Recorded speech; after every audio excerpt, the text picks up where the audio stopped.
అందరికీ ముందుగా మీ అందరికీ నా నమస్కారాలు. మన ఛానల్ని writer and director Nagendra please subscribe చేయండి. Writer and director Nagendra please subscribe చేయండి. ఇక ఈరోజు మనం దేవరా సినిమా యొక్క రివ్యూ గురించి మాట్లాడుకుందాం. దేవరా సినిమా చూశాను, చాలా బాగుంది. నేను ఆల్రెడీ ఆ స్టోరీ ఏంటనేది ట్రైలర్ ద్వారాగా చెప్పాను. ఇంచుమించుగా సేమ్ స్టోరీ దేవరా భైరవ మధ్యన నడిచే కథ ఇది. కథ ఏంటనేది ఫుల్ వీడియో నేను మన యూట్యూబ్ ఛానల్లోనే ఉంది. ఇంకా ఎవరైనా మనలో చూడకపోతే చూసి కామెంట్ చేయండి. అదే ఇక ఫస్ట్ హాఫ్ విషయానికి వస్తే చాలా బాగుంది. ఎలివేషన్స్ కానీ ఎన్టీఆర్ యాక్టింగ్ కానీ చాలా చాలా చాలా సూపర్, మైండ్ బ్లోయింగ్. ఇక ఇంటర్వెల్ బ్యాంగ్ అదిరిపోయింది. ఎన్టీఆర్ గారు ఫస్ట్ హాఫ్ అంతా కూడా ఎక్కడ కూడా అసలు చించేశారంతే. ఒక చిరంజీవి అభిమానిగా చెప్తున్నాను, నేను కూడా ఎంజాయ్ చేశాను, నేను కూడా విజిల్స్ చేశాను. అలాంటి వెలియేషన్స్ ఉన్నాయి సినిమాలో. ఫస్ట్ హాఫ్ అంతా సూపర్గా ఉంది. ఫస్ట్ హాఫ్ అని నేను ఎందుకు చెప్తున్నానంటే, చాలామందికి సెకండ్ హాఫ్ కూడా కొంచెం మందికి కొంతమందికి నచ్చలేదు. కొంతమంది కంటే అందులో నేను కూడా ఉన్నాను. ఆ కొంతమందికి ఎందుకు నచ్చలేదు ఏంటనేది నేను ఇప్పుడు చెప్తాను. ఇక సెకండ్ హాఫ్ విషయానికి వస్తే దేవర క్యారెక్టర్ అలా ఉంటుంది.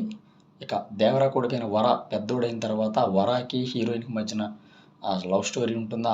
అదేవిధంగా వర అనే క్యారెక్టర్ అంటే దేవర కొడుకు ఎన్టీఆర్, చిన్న ఎన్టీఆర్, హీరోయిన్ మధ్యన లవ్ స్టోరీ నడుస్తుంది. చాలా పిరికి వాళ్ళ నటిస్తూ ఉంటాడు.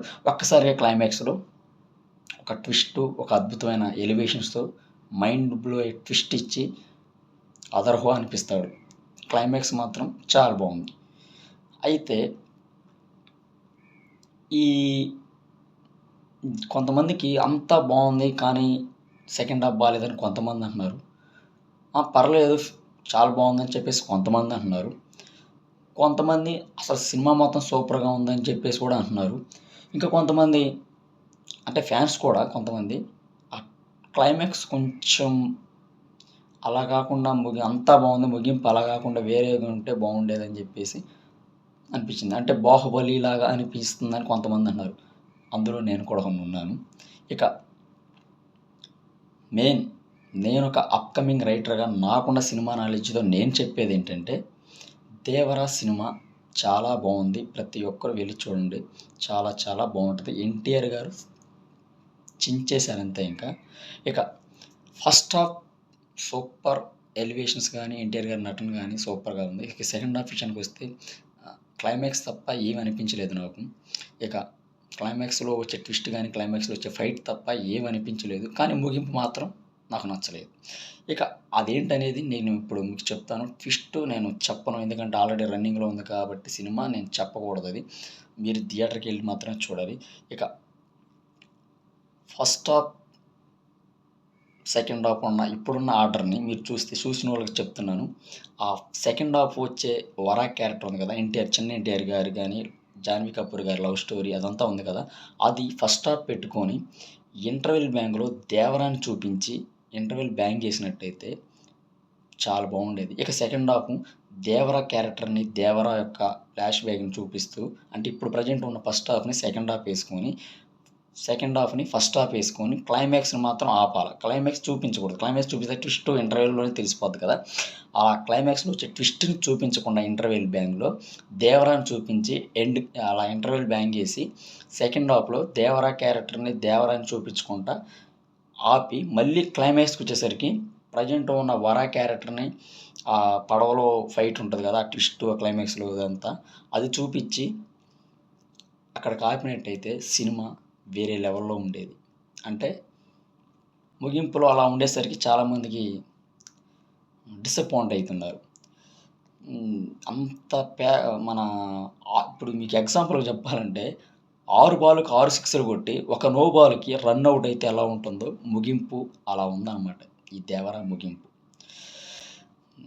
అది ఇక పార్ట్ 2లో ఏ విధంగా ఉంటుందో మరి ఎందుకు అలా పెట్టారో నాకైతే తెలియదు. ఆ ముగింపు ఎలా ఉండాలంటే నాకు తెలిసి నా పాయింట్ ఆఫ్ వ్యూలో మీకు నచ్చితే కామెంట్ చేయండి. నేను ఒక రైటర్గా నేనేం ఆలోచించానంటే,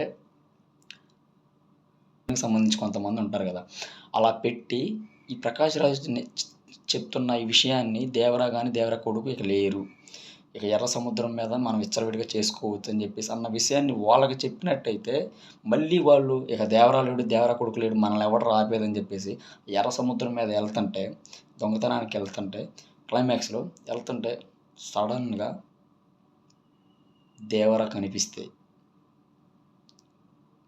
అలా బ్యాక్లో చూపించి అలా ఎలివేషన్స్ ఇచ్చుకుంటా బీజిఎం వేసుకొని మళ్ళీ దేవరాని అలా ఒక్కసారిగా దేవరా తిరిగితే వాళ్ళు షాక్ అయితే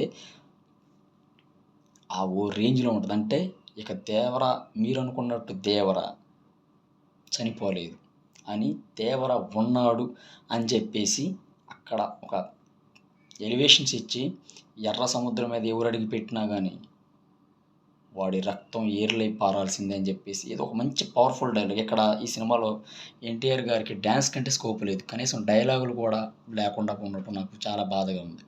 మంచి పవర్ఫుల్ డైలాగులు పడ్డట్టయితే సూపర్గా ఉండేది. ఇంకా ఇక క్లైమాక్స్లో మీకు చెప్పాను కదా ఇప్పుడు ముగింపు, వర లేడు దేవరా లేడు ఎర్ర సముద్రం మీద ఇక మనం విచ్చలవిడిగా దొంగతనం చేసి అన్న విషయం విలన్లకి తెలిసి మళ్ళీ మనుషులను పంపిస్తే మళ్ళీ అక్కడ దేవరా కనిపిస్తే ముగింపులో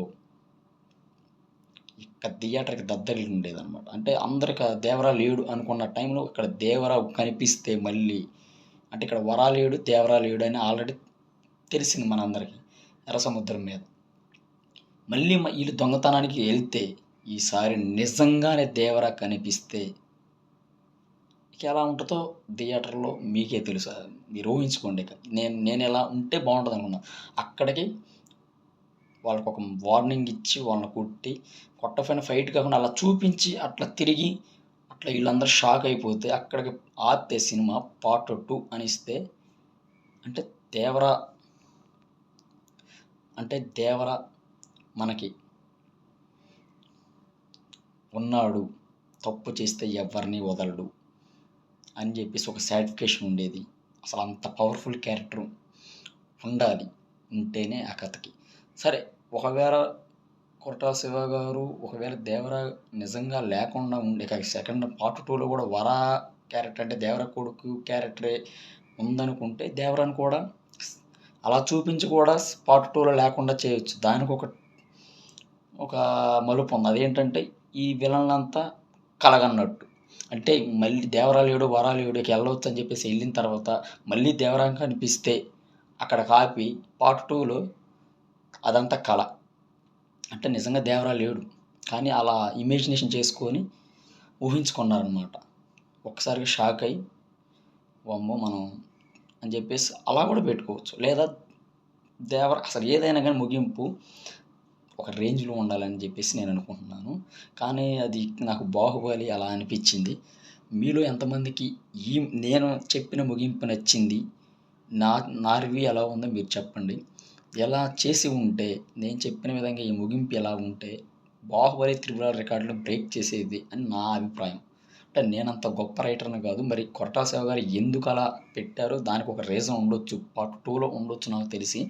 అంటే నా పాయింట్ ఆఫ్ ఏంటంటే డిసప్పాయింట్ కాకుండా ఎక్కడ కూడా ఫ్యాన్స్ కానీ ఎక్కడ ఎవరు డిసప్పాయింట్ కాకుండా అలా ముగింపు ఉంటే దేవరా వరా లేకపోతే ఎర్ర సముద్రం మీదుగా విచ్చలవిడిగా ఏదైనా చేయొచ్చు అని చెప్పేసి కొంతమంది వెళ్తుంటే నిజంగానే దేవరా కనిపిస్తే అక్కడికి ఆపాలి సినిమా. దేవరా లేడనుకున్న మనకి నిజంగా దేవరా కనిపిస్తే ఓ రేంజ్లో ఉంటుంది. నెక్స్ట్ పార్ట్ 2లో చూద్దాం. ఇక దేవరా ఉన్నాడా లేడా అనేది రైటర్గా మనోళ్ళు ఏదైనా చేయొచ్చు. ఈ విలన్ల కలగన్నట్టు నిజంగా దేవరా కనపడ్డట్టు పార్ట్ 2లో పెట్టుకొని మళ్ళీ వరాతో నడిపించుకోవచ్చు స్టోరీని. నేను అనుకున్నాను, మీలో ఎంతమందికి నేను అనుకున్న స్టోరీ మీకు నచ్చింది, ఈ ముగింపు ఎలా ఉందో మీకు కామెంట్ చేయండి. అదేవిధంగా ఒక రైటర్గా ఒక